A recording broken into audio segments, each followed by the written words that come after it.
আপনারা কি জানেন অন্যান্য গ্রহতে কেমন বৃষ্টি হয়? যেমন হিরে, অ্যাসিড, লোহা ও কাঁচ। এই ভিডিওটিতে আপনি জানতে পারবেন। আমরা সবাই জানি আমাদের গ্রহের অ্যাটমসফিয়ার থেকে তরল রূপে বৃষ্টি হয়, কিন্তু অন্যান্য প্ল্যানেটে বৃষ্টি হয় না।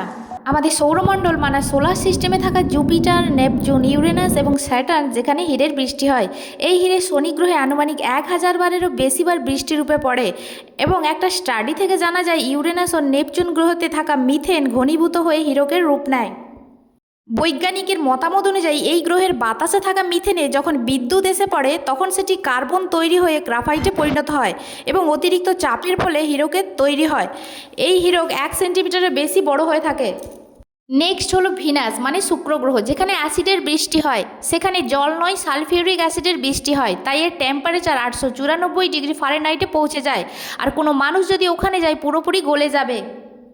নেক্সট হলো কাঁচের বৃষ্টি। সূর্য থেকে 603 লাইট ইয়ার্স দূরে HD 189733b নামে এই প্ল্যানেটে কাঁচের বৃষ্টি হয়।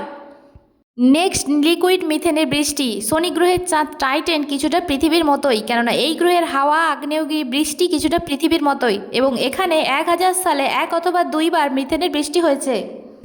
নেক্সট লোহার বৃষ্টি। ওগাল TR56b নামক গ্রহতে গলে যাওয়া লোহার বৃষ্টি হয়।